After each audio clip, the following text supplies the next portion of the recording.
지난해 하반기부터 성찬 때마다 요한복음 6장을 열 몇 절가량씩 읽어온 끝에 이제 마지막 부분에 이르렀습니다.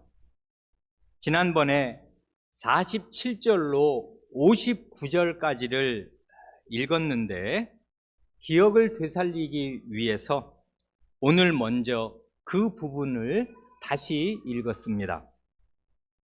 거기에서 47절로 59절이 오늘 우리가 받을 이 성찬에도 가장 적합한 생명의 말씀이 되겠는데, 거기에서 주님께서 진실로 진실로 하고 말씀하시면서 주님의 진정을 담아 말씀하신 아주 중대한 진리를 세 마디로 요약하면 이렇게 말씀드릴 수 있겠습니다.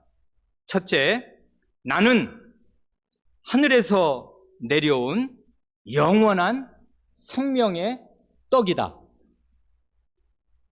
둘째, 그러므로 누구든지 내게로 와서 생명의 떡인 내 살을 먹고 내 피를 마시는 사람, 곧 나를 참되게 믿고 의지하는 사람은 영원한 생명을 얻고 최후의 부활을 얻는다.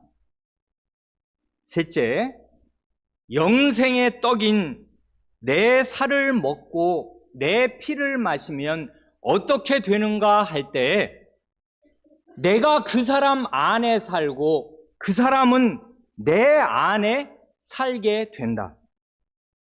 그렇게 되면 내가 아버지와 생명의 일체를 이루어서 아버지의 생명으로 하루하루를 사는 것 같이 그 사람은 나와 생명의 일체를 이루어서 나의 생명으로 하루하루를 살게 된다. 그것이겠습니다. 이렇게 주님은 영원한 생명이 무엇이며 영생을 얻는 길이 무엇인지를 밝히 말씀하셨습니다. 복음의 진수가 환히 드러났습니다. 영생이란 무엇입니까?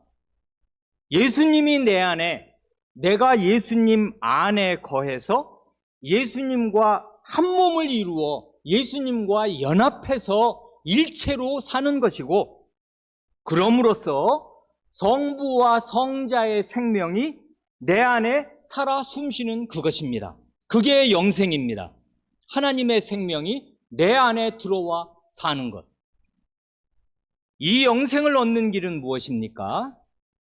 생명의 떡이신 예수님과 예수님의 말씀을 참되게 믿고 의지하는 것입니다. 오늘 살펴볼 60절 이하의 요한복음 6장 마지막 부분에 있는 말씀들은 이 주님의 말씀, 이 복음의 진수에 대한 반응이 어떻게 상반되게 극과 극으로 나타나는가를 보여줍니다. 결론부터 말씀드리면 영생의 복음에 대한 반응은 대다수의 불신과 극소수의 믿음으로 나타났습니다. 언제나 그렇습니다. 요한은 먼저 대다수의 불신을 기록합니다. 61절 말씀이 그것입니다. 제자 중 여럿이 듣고 말하되 이 말씀은 어렵도다. 누가 들을 수 있느냐 한데, 예수께서 스스로 제자들이 이 말씀에 대하여 수군거리는 줄 아시고 이르시되 이 말이 너희에게 걸림이 되느냐? 방금 읽은 이 60절의 주어를 주목해서 볼 필요가 있습니다. 제자 중 여럿이, 직역하면 제자 중 많은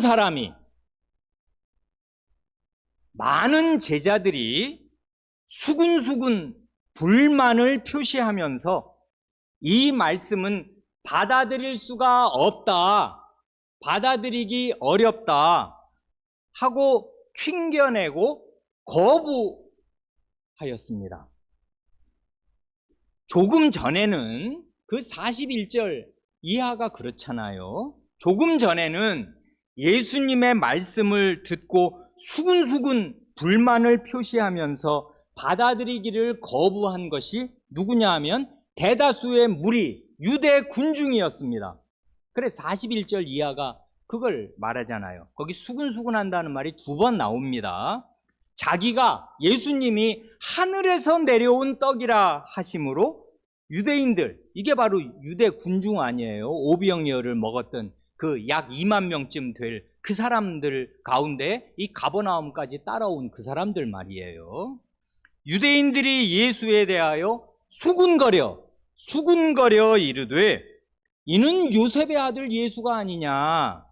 그 부모를 우리가 아는데 자기가 지금 어찌하여 하늘에서 내려왔다 하느냐. 예수께서 대답하여 이르시되 너희는 서로 수군거리지 말라.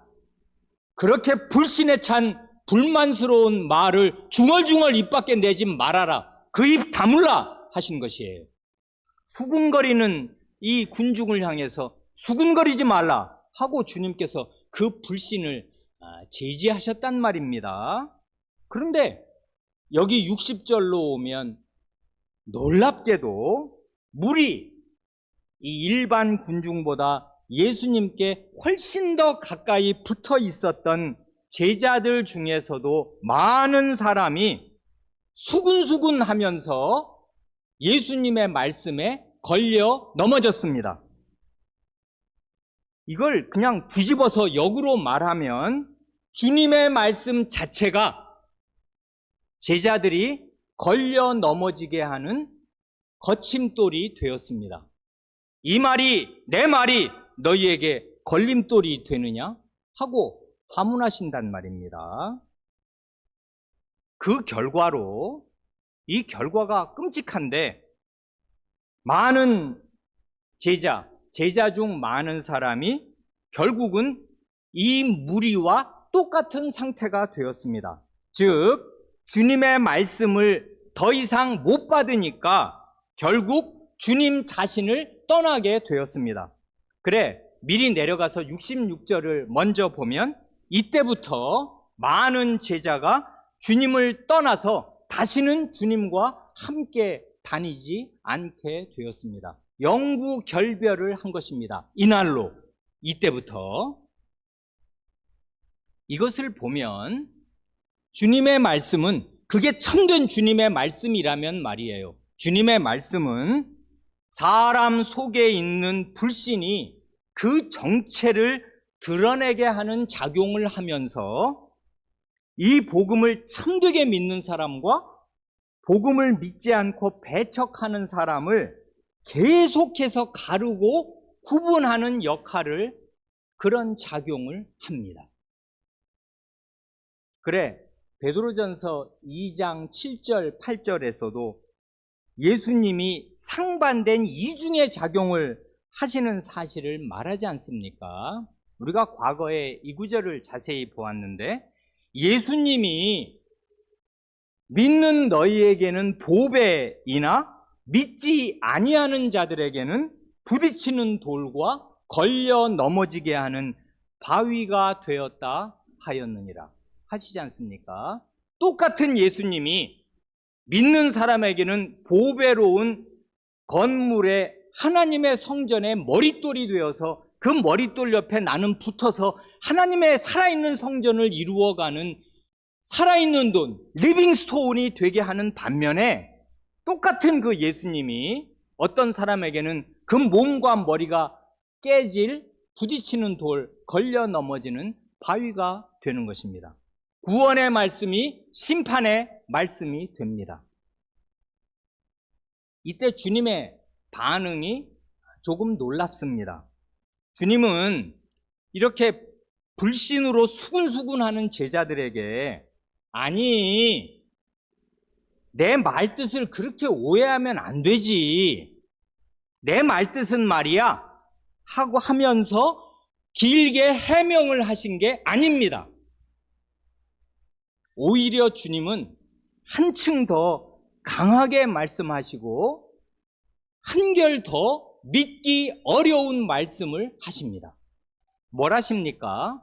62절 말씀이 그거잖아요. 그러면 너희는 인자가 내가 이전에 있던 곳으로 올라가는 것을 본다면 어떻게 하겠느냐? 주님은 지금 당연히 땅에 계시고 가버나움 회당에서 이제 사람들을 상대해서 뭘 말씀하고 계시는, 설교하고 계시는 중인데 말입니다. 자신이 하늘로 올라가실 것을 말씀하십니다. 이게 이 말씀이 왜 놀라우냐 하면 조금 전에는 이 무리 일반 군중이 어떤 말씀에서 걸려 넘어져 가지고 예수님의 말씀을 그 다음에는 하나도 귀에 안 들어오게 된 거예요. 이 성찬 강설이라고 해도 무방할 이 귀한 영생의 복음을 어떻게 해서 배척하게 된 거예요? 예수님이 하늘에서 내려오셨다는 말씀에 막혀서 하늘에서 내려오긴 뭘 하늘에서 내려와. 나사렛에서 사는 거 우리가 다 30년 내내 봤구만. 그 부모를 우리가 알고 그 나사렛 목수인 걸 아는데 뭘 하늘에서 내려왔다고 하냐 하면서 하늘에서 내려왔다는 그 말씀에 막혀서 영생의 복음을 배척했지 않습니까? 그런데 이번에는 제자 중 많은 사람이 예수님이 사람들에게 영생을 주시기 위해서 자신의 살과 피를 주시겠다 하시는 이 말씀에 막혀서 어떻게 사람 살을 먹어, 어떻게 피를 마셔 하면서 수근수근 거리고 있고 이 말을 못 받아들이겠다 합니다. 그런데 주님께서 내가 하늘에 올라가는 걸 그럼 이 말도 못 믿으면 내가 하늘에 올라가는 것을 너희가 본다면 어쩌려고 그러냐 하고 말씀하신단 말입니다. 하늘에서 내려온 것을 부인하는 일반 무리도 있는 그 자리에서 제자들의 불신 위에 기름을 부으신다고요. 내가 하늘에 올라가는 걸 보면 그건 어떻게 믿을래? 하신단 말입니다. 이 62절 말씀의 의취는 이런 것이겠습니다. 이렇게 아직 그 결정적인 구원의 일이 실제로 일어나기 전에 이 오병이어의 표적과 강설로 그 결정적인 구원의 일을 예증하는, 신뢰를 들어서 입증하는 내 말을 믿지 못하고 배척한다면은 과연 그 일이 실제로 일어날 때 어떻게, 무슨 믿음으로 그 일을 믿겠느냐 하시는 것 아니에요. 다시 말해서 내가 머지않아 저주의 나무에 달려 죽고 부활한 뒤에 원래 있던 하늘로 올라가서 이 구원의 복음을 전하는 이 큰 구원의 일을 이룰 텐데 그때 너희는 무슨 믿음으로 그 일들을 믿고 받아들이겠느냐 하고 물으시는 것 아닙니까? 그러니까 이 말씀은 과거에 바리새인 니고데모가 예수님의 말씀을 듣고 깜짝 놀라면서 어떻게 사람이 다시 어머니 뱃속에 들어갔다가 다시 나는, 두 번 태어나는 그런 일이 어떻게 일어날 수가 있겠습니까? 하고 이렇게 예수님의 말씀을 납득하지 못하고 받아들이지 못하고 이렇게 튕겨내면서 의문을 표시할 때 그에게 하문하신 말씀과 거의 비슷한 말씀 아니에요? 요한복음 3장 12절에 이렇게 되물으시지 않습니까? 내가 땅의 일을 말하여도 너희가 믿지 아니하거든 하물며 하늘의 일을 말하면 어떻게 믿겠느냐? 그걸 바리새인 니고데모에게, 그는 진지한 사람이었습니다. 끝까지 진지하게 주님을 대한 사람이었는데 그에게 그의 불신을 이만한 말씀으로 책망하시는데 그 말씀과 아주 비슷한 거잖아요. 내가 지금 땅의 일을 가지고 알아듣게 얘기하고 있는데도 이 말을 믿지 않고 거부하면, 하늘의 일을 말하면 그건 어떻게, 무슨 믿음으로 믿고 받아들일래? 하고 물으신단 말입니다. 그러니까 오병이어의 표적을 봤고 맛보았습니다. 그리고 이 표적의 원래 뜻이 무엇인지를 이거보다 더 확실하게 말할 수 있는 길도 없잖아요. 이렇게 물증을 봤어. 그리고 그 생명의 떡이신 분이 하늘에서 내려오셔서 자기 앞에 말씀하고 있어요. 이게 땅의 일입니다. 말하자면 땅에서 보는 일이고 겪은 일이잖아요. 부인할 수가 없는 일인데 이 일을 보고도 불신하고 못 믿겠으면 내가 하늘에 올라가서 이룰 그 지극한 구원, 영원한 구원, 그거는 무슨 믿음으로 믿겠느냐 하고 되물으신단 말입니다. 이어서 주님은 아주 결정적으로 중요한 말씀을 하시면서 제자들 모두를 믿음과 불신의 마지막 갈림길에 세우십니다. 63절 말씀이 그것입니다. 이 말씀을 오늘 마음에 새기시기 바랍니다. 요한복음 6장 63절, 살리는 것은 영이니 육은 무익하니라. 내가 너희에게 이른 말은 영이요 생명이라.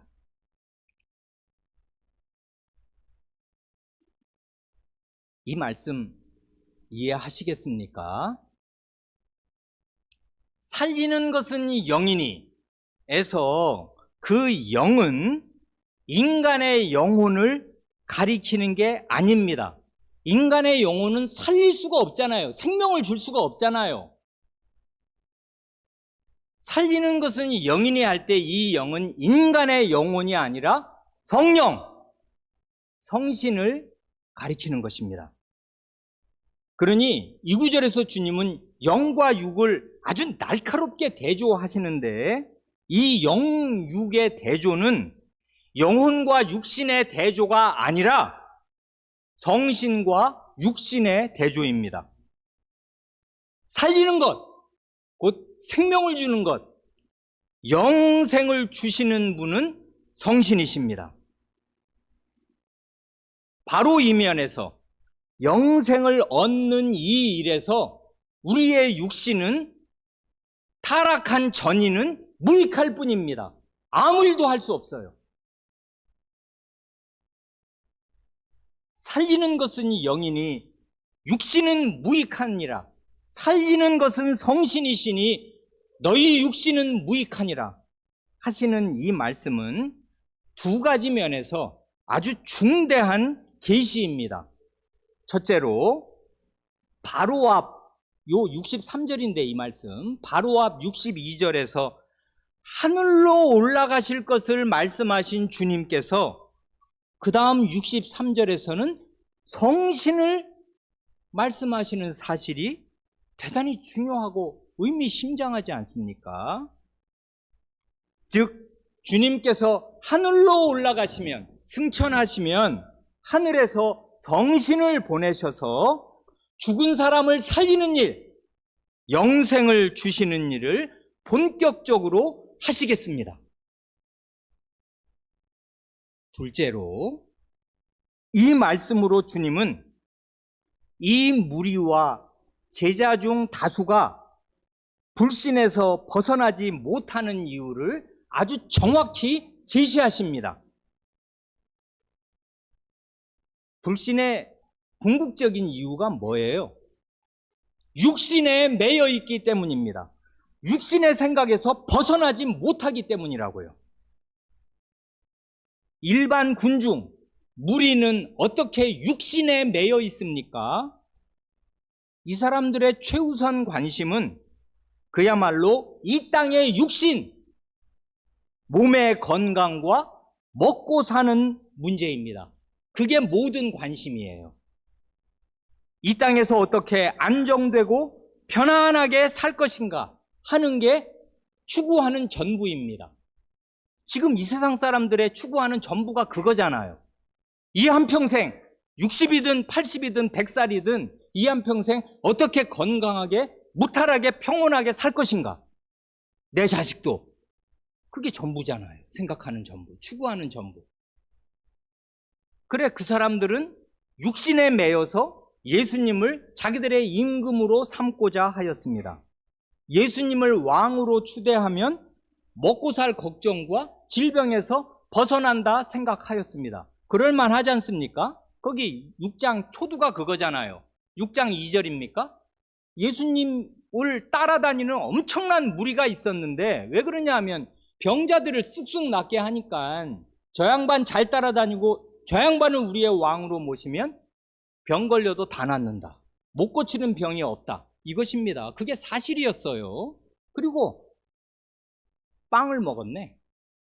어마어마한 능력으로 식생활이 해결된다는 것. 지금 여러분 밥 굽는 사람 아직도 우리나라에 전혀 없는 것 아니고 결식 아동이 있습니다만은 일반적으로는 밥 굽는 세상이 이제는 안 됐잖아요. 그런데 전 세계로 보면 전혀 그렇지 않고요. 그리고 이건 2000년 전이에요.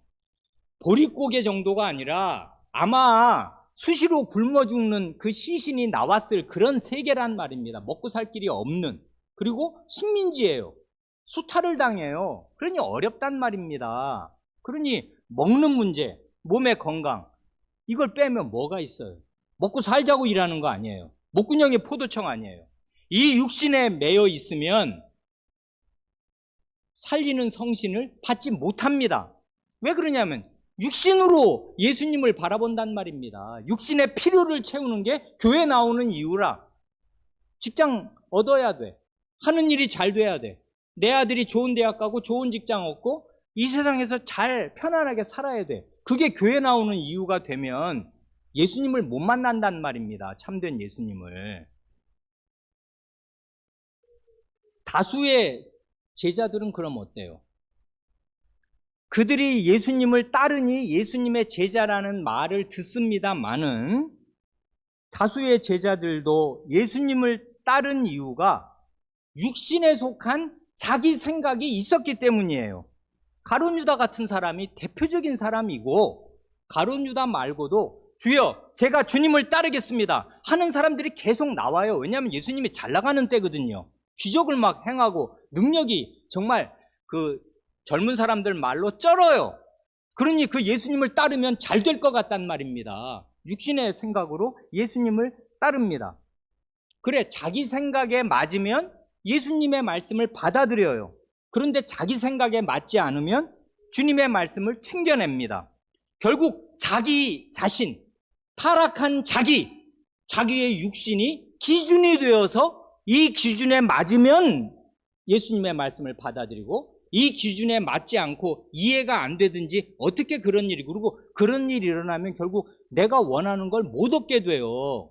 예수님이 자기 살을 주고 자기 피를 주어서 죽어버리면은 예수님을 따라다닌 제자인 나의 보람이 뭐란 말입니까? 이 세상에서 없잖아요, 보람이.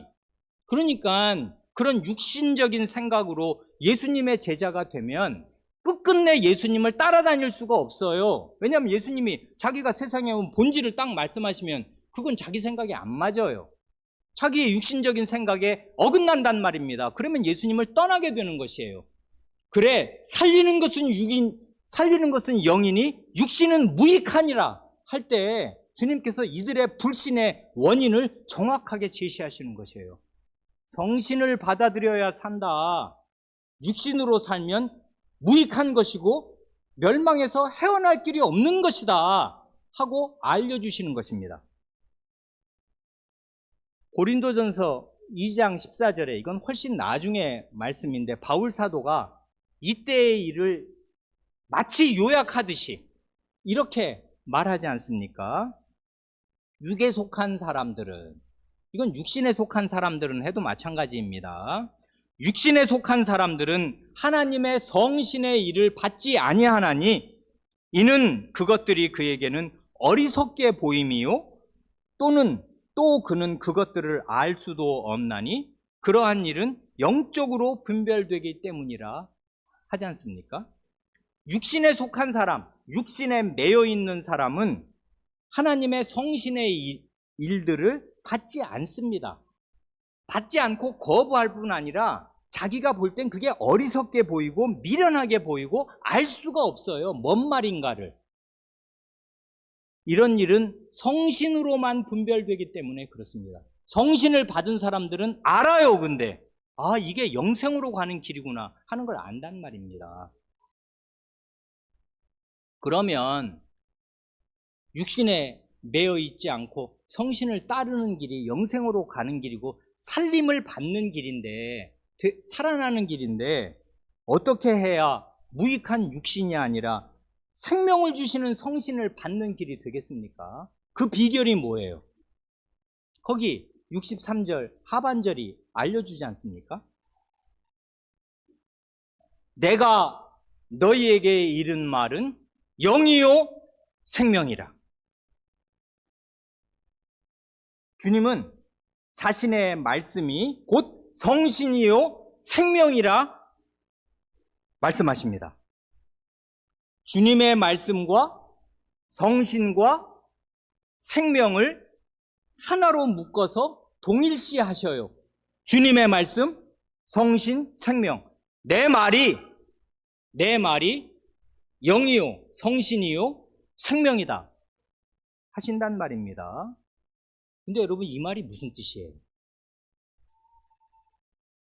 주님의 말씀은 말씀이고 성신은 성신이지 어떻게 주님의 말씀이 성신이에요?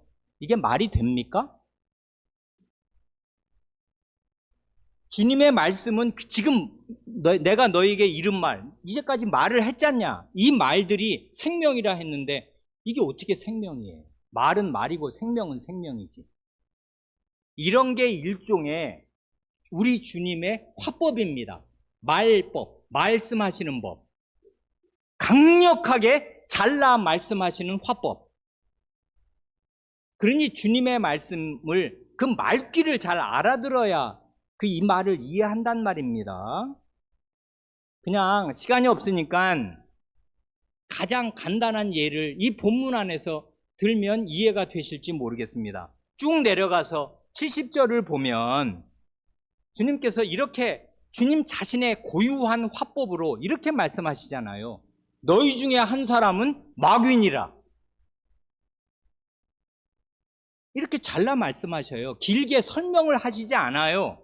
자, 그러면 이 너희 중에 한 사람 할 때 우리는 이가 누군지 알아요. 여기 말해놨으니까. 가룟 유다이지 않습니까? 12사람 겨우 남았는데 그 중에서도 한 사람은 마귀다 하고 말씀하시면 가룟 유다가 진짜 마귀 그 자체라는 말씀이에요. 이게 주님이 가룟 유다와 마귀 두 존재를, 그 실체를 분간 못하시는 분이에요? 그럴 리가 없지요. 마귀는 마귀고 가룟 유다는 가룟 유다예요. 그런데 주님의 말씀이 이렇잖아요. 너희 중에 한 사람은 마귀다 이런단 말씀, 이렇게 말씀하신단 말입니다. 그리고 나중에 조금 지나면 심지어 베드로 보고도 사탄아 내 뒤로 물러가라 이렇게 말씀하실 거예요.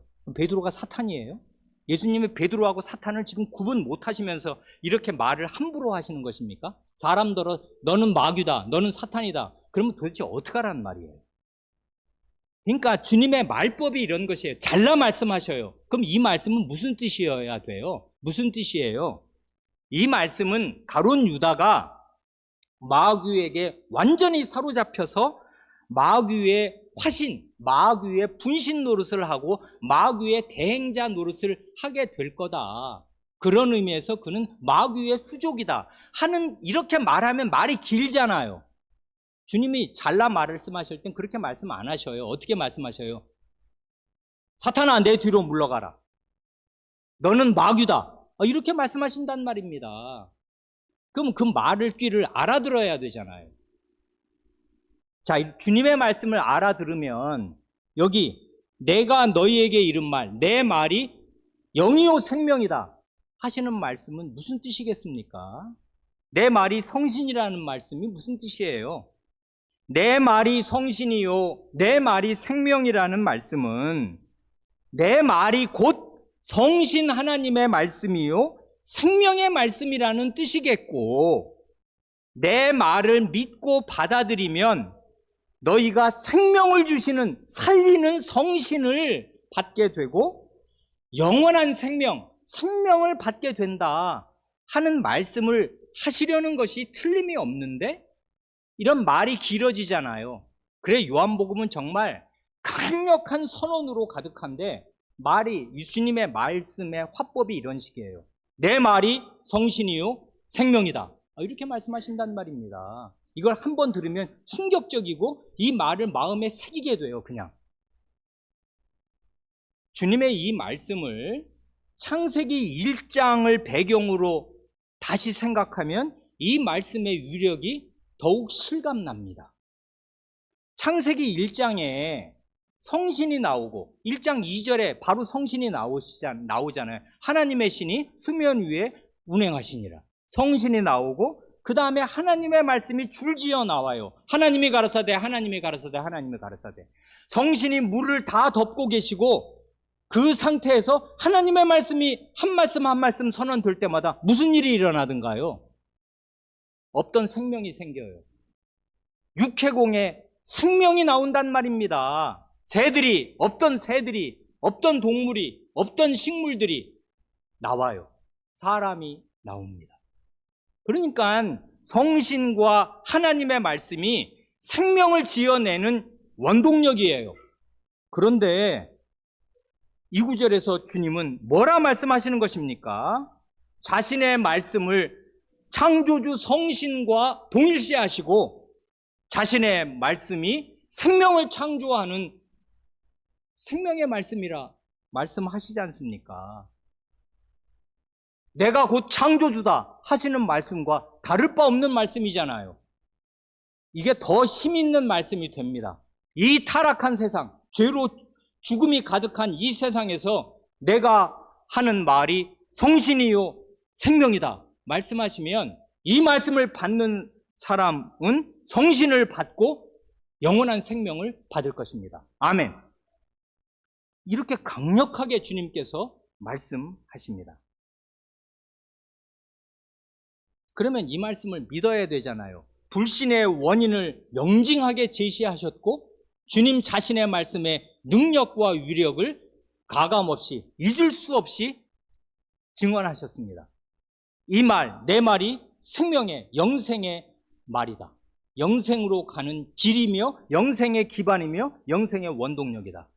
이 말을 받으면 너희가 영생에 이르는 살리시는 성신을 받게 된다. 반응이 뭡니까? 64절로 66절입니다.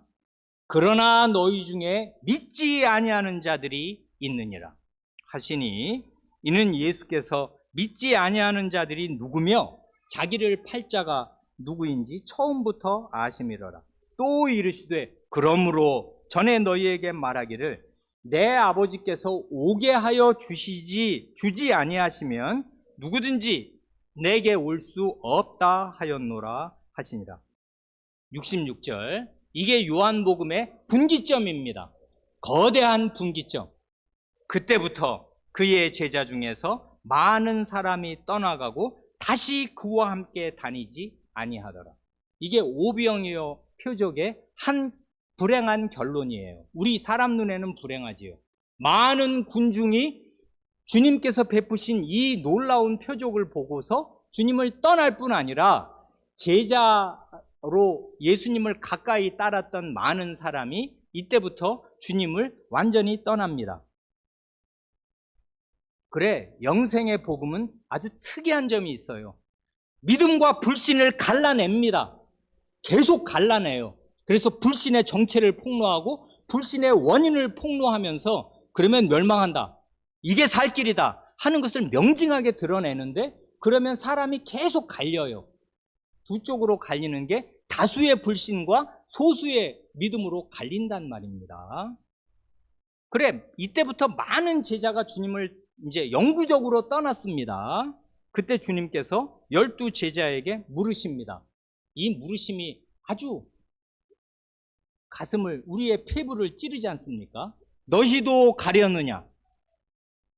너희도 많은 사람들처럼, 이 무리나 다수의 제자들처럼 불신의 길로 가려느냐 하고 물으십니다. 이 질문은 당연히 제자들의 신앙 고백을 요구하시는 질문이겠습니다. 그러나 이 질문과 이 요구에는 강압성이 전혀 없잖아요. 그냥 물어요. 너희 어떡할래? 주님은 제자들의 진심에서 우러나오는 자발적인 신앙 고백을 듣고자 하십니다. 신앙 고백은 강압적인 분위기에서 나오는 게 아니에요. 주님은 전혀 강압하지 않잖아요. 제자들 갈 때 붙잡고 만류하시던가요? 갈 사람은 가라. 이 말을 못 믿겠으면 못 믿는 거지. 그리고 실제로 내 아버지께서 내게 오게 하여 주시는 사람이 아니면 못 온다, 나에게는. 하고 이 궁극적인 원인과 결정권자가 하나님이심을 딱 말씀하시면서 멈추신단 말입니다. 그리고 너희는 어떡할래? 하고 물으셔요. 그때 베드로가 제자들을 대표해서 믿음을 고백합니다. 68절, 69절이 그거지 않습니까? 주여, 의미심장한 말로 주님을 부릅니다. 귀리에. 주님! 주라고 주님을 부릅니다. 과거에 여러 번 불렀을 랍비어가 아니에요. 주님이십니다. 이때의 주님은 과거에 이스라엘 백성들이 하나님을 앞에 모실 때는 주여 이렇게 부르는 거거든요. 천지의 주님입니다. 주님, 영생의 말씀이 주께 있사오니 우리가 누구에게로 가오리이까? 우리가 주는 하나님의 거룩하신 자이신 줄 믿고 알았사옵나이다. 68절과 69절에서 베드로는 주님의 말씀에 대한 믿음과 주님 자신에 대한 믿음 두 가지를 잇따라 고백합니다. 이 둘은 하나지 않습니까? 먼저 주님의 말씀에 대한 믿음을 고백하는데 주님의 말씀이 영생의 말씀이라 합니다. 영생의 말씀은 다른 데 없어요. 주님 자신에게만 있습니다. 영생의 말씀이 주님께 있습니다. 이 고백은 우리가 공들여 지금 살펴본 63절 말씀, 주님 자신의 말씀에 대한 정확한 응답이잖아요. 내가 너희에게 이른 말, 내 말이 생명이라 하시니까 아멘. 영생의 말씀은 주님께 있습니다. 주님의 말씀이 영생의 말씀입니다. 내 말이 생명이다 하니까 주님의 말씀이 영생입니다 하고 주님의 말씀이 영생의 말씀임을 고백합니다. 주님 자신의 계시의 말씀이 신앙 고백을 이끌어내는 거예요. 신앙 고백은 자기가 지어내는 게 아니란 말입니다. 주님의 말씀을 참되게 믿고 받아들이고 복창하는 거, 그게 신앙 고백이잖아요. 내 말이 생명이다 하시면 맞습니다. 주님의 말씀이 생명입니다. 이게 신앙 고백이잖아요. 주님의 말씀을 복창하면서 참된 믿음을 고백하였습니다. 이 고백으로 제자들은 주님을 떠나간 다른 많은 제자들과 길을 달리합니다. 또한 69절에서 주님 자신에 대한 믿음을 고백하는데 주님은 하늘의 하나님께서 보내신 거룩하신 분이라고 고백합니다. 하나님께 속한 분이에요. 하늘에서 내려오신 하나님의 거룩한 분이십니다. 이 고백으로 제자들은 12사도는 예수님이 하늘에서 내려오신 분임을 끝내 믿을 수 없었던 유대 군중과 길을 달리합니다. 그러니까 주님의 말씀이 불신과 믿음을 갈라내듯이 신앙 고백도 불신의 세상과 자기를 갈라내는 역할을 하는 거잖아요.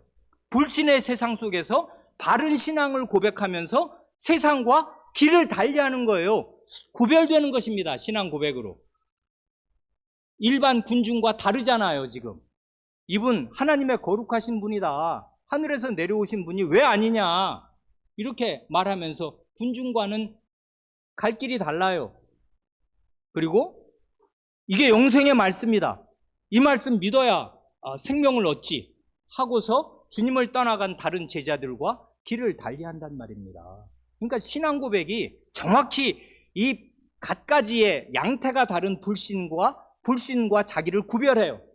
이건 구별하려고 해서 구별하는 게 아니에요. 주님 말씀 자체가 사람을 나누니까 그 말씀에 아멘하면 아멘하는 사람과 불신하는 사람이 나누지 않습니까? 이렇게 된단 말입니다. 주님 자신의 말씀이 사람을 나누고 신앙 고백이 자기를 구별하게 돼요.